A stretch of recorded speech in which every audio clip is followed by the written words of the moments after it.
നമ്മുടെ രാജ്യം ഈ വർഷം ജപ്പാനെ മറികടന്ന് ലോകത്തെ 4ാമത്തെ സാമ്പത്തിക ശക്തിയായി മാറുമെന്ന് IMF പ്രവചിച്ച വാർത്ത എല്ലാവരും കേട്ട് കാണും. ഇന്ത്യക്കാരെ സംബന്ധിച്ച് വലിയ സന്തോഷമുണ്ടാക്കുന്ന വാർത്തയാണ്. എങ്ങനെയാണ് ഇന്ത്യ ജപ്പാനെ സാമ്പത്തികമായി മറികടക്കാൻ പോകുന്നത്? എങ്ങനെയാണ് ഈ വളർച്ച നമ്മുടെ ജീവിതത്തെ മാറ്റിമറിക്കാൻ പോകുന്നത്?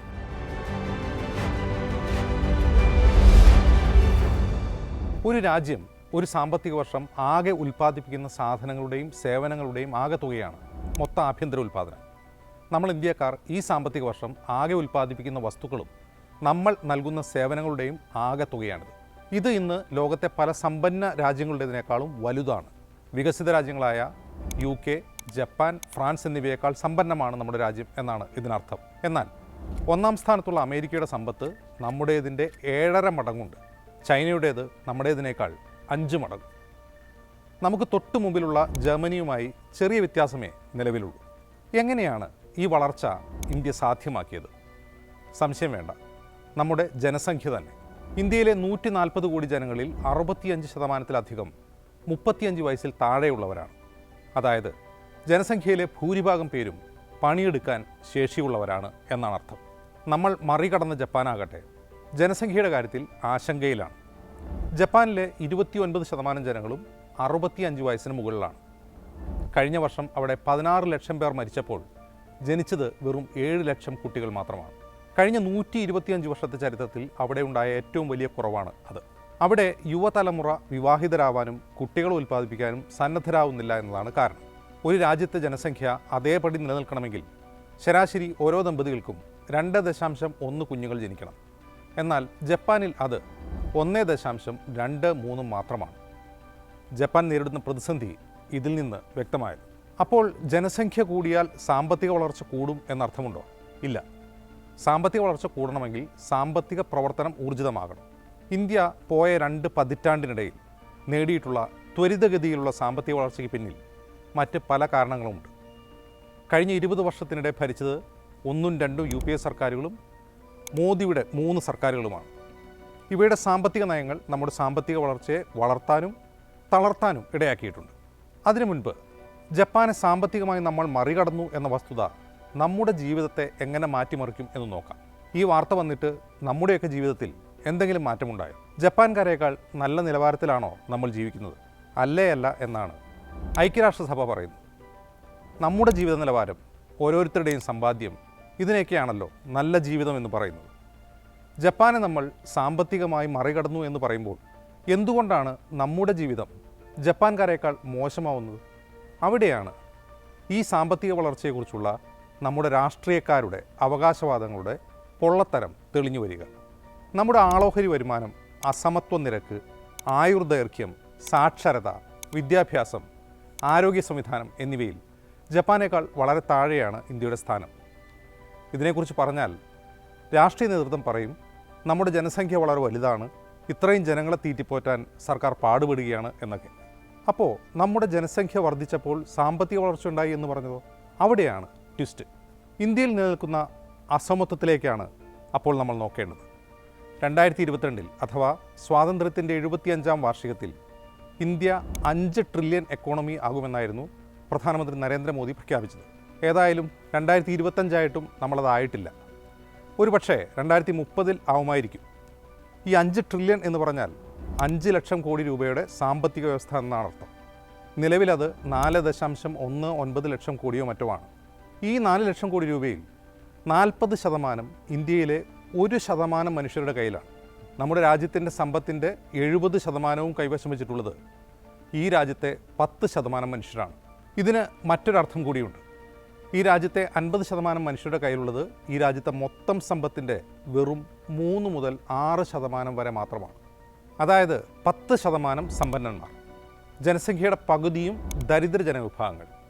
ഇനി ഇതിനിടയിൽ ഒരു മധ്യവർഗമുണ്ട്. അതായത് ജനസംഖ്യയുടെ 40% വരുന്നവർ.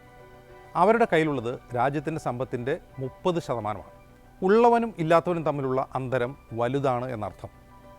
ഉള്ളവൻ കൂടുതൽ ഉള്ളവനാവുകയും ഇല്ലാത്തവൻ കൂടുതൽ ഇല്ലാത്തവനാവുകയും ചെയ്യുകയാണ് എന്നാണ് ഇതിനർത്ഥം. അങ്ങനെയല്ല, നമ്മുടെ നാട്ടിൽ അതിദരിദ്രർ ഇല്ലാതാവുന്നുണ്ട്. പക്ഷേ ഒരു ന്യൂനപക്ഷത്തിൻ്റെ കൈവശം സമ്പത്ത് കുമിഞ്ഞുകൂടുന്നത് മൂലം അതിൻ്റെ വേഗത കുറയുന്നു എന്ന് മാത്രം. എന്താണ് ഇതിന് കാരണം?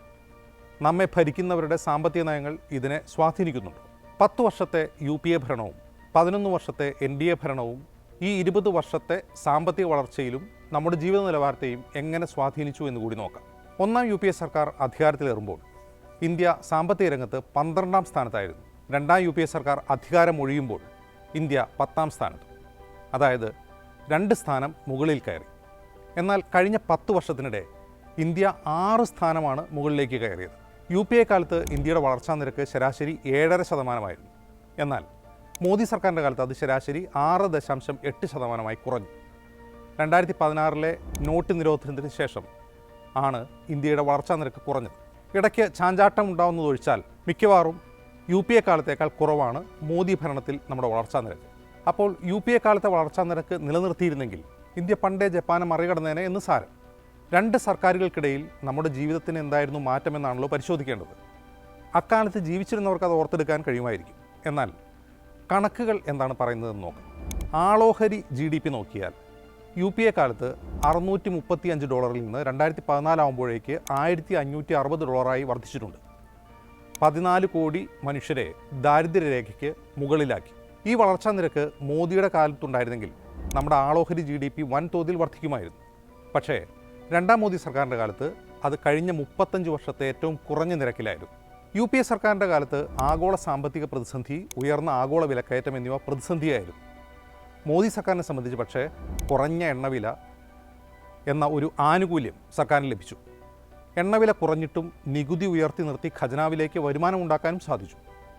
ഇത് വലിയ നേട്ടമായി മാറി. ഈ നേട്ടം ഇൻഫ്രാസ്ട്രക്ചർ രംഗത്ത് വിനിയോഗിക്കാനും മോദിക്ക് കഴിഞ്ഞിട്ടുണ്ട്. എന്നിട്ടും തൻ്റെ മുൻഗാമിയുടെ വളർച്ചാ നിരക്ക് കൈവരിക്കാൻ മോദിക്കായില്ല. മോദി പ്രഖ്യാപിച്ച വളർച്ചാ നിരക്കിൽ തന്നെ പലരും സംശയം ഉന്നയിക്കുന്നുണ്ട്. മൻമോഹൻ സിംഗ് സർക്കാരിൻ്റെ കാലത്തെ സാമ്പത്തിക വളർച്ചയും GDP കണക്കാക്കലും നടത്തിയ രീതിയിലല്ല ഇപ്പോഴുള്ളത്. മോദി പറയുന്ന വളർച്ചാ നിരക്ക് തന്നെ അവിശ്വസനീയമാണെന്ന ആരോപണം ഉന്നയിക്കുന്ന അദ്ദേഹത്തിൻ്റെ തന്നെ മുൻ സാമ്പത്തിക ഉപദേഷ്ടാവാണ്. കണക്കൊന്നും അത്ര ശരിയാവുന്നില്ലല്ലോ മോദി എന്ന് ചിലരെങ്കിലും പറയുന്നു. എന്തായാലും സാമ്പത്തിക ഉദാരീകരണത്തിന് ശേഷം നമ്മുടെ രാജ്യത്ത് കുറേയധികം പേർ ദാരിദ്ര്യത്തിൽ നിന്ന് കരകയറിയിട്ടുണ്ട്. ഇന്ത്യയിൽ ശക്തമായ ഒരു മധ്യവർഗം ഉയർന്നു വന്നിട്ടുണ്ട്. എന്നാൽ ഉള്ളവനും ഇല്ലാത്തവനും തമ്മിലുള്ള അന്തരം വലിയ തോതിൽ വർദ്ധിച്ചു വരുന്നു. ഇന്ത്യയിലെ ഉയർന്നു വരുന്ന മധ്യവർഗം നമ്മുടെ രാജ്യത്തിൻ്റെ സമ്പത്തിൻ്റെ 30% കൈവശം വയ്ക്കുന്ന ആ 40% മനുഷ്യർ, അവർക്ക് നിർണായകമായ സ്വാധീനം നമ്മുടെ രാഷ്ട്രീയത്തിലും സാമൂഹിക ജീവിതത്തിലും കൈവന്നിട്ടുണ്ട്. അവരുടെ രാഷ്ട്രീയ ബോധം നമ്മുടെ തെരഞ്ഞെടുപ്പുകളെ സ്വാധീനിക്കുന്നുമുണ്ട്. അപ്പോഴും നമ്മുടെ സമ്പത്തിൻ്റെ 40% കൈവശം വയ്ക്കുന്ന ആ 1% പേരുണ്ടല്ലോ, അവരാണ് 30% കൈവശം വയ്ക്കുന്ന 40% പേരേക്കാൾ ശക്തർ. ആ 1% പേരുടെ കൈവശമുള്ള പണം അവർ അധ്വാനിച്ച് മാത്രം നേടിയതല്ല, ഭരിക്കുന്നവരുടെ സാമീപ്യം മൂലം അല്ലെങ്കിൽ ചങ്ങാത്തം മൂലം അവരുടെ കയ്യിലെത്തിച്ചേർന്നതാണ്. അതിൽ ഒരു 20%മെങ്കിലും ഏറ്റവും താഴെ തട്ടിലുള്ള 50% പേരിലേക്ക് എത്താതെ നമ്മൾ ജപ്പാനെ ജീവിത നിലവാരത്തിൽ തോൽപ്പിക്കില്ല. ജീവിത നിലവാരത്തിൽ ഇന്ത്യ എത്രാം സ്ഥാനത്താണെന്ന് കൂടി പറഞ്ഞ് അവസാനിപ്പിക്കാം. 193 രാജ്യങ്ങളുടെ പട്ടികയിൽ 130ാം സ്ഥാനത്താണ്. ലോക സമ്പദ് വ്യവസ്ഥയിൽ ജപ്പാനെ മറികടന്ന നമുക്ക് പിന്നിൽ ജീവിത നിലവാരം മോശമായ 63 രാജ്യങ്ങളേ ഉള്ളൂ. നമസ്കാരം.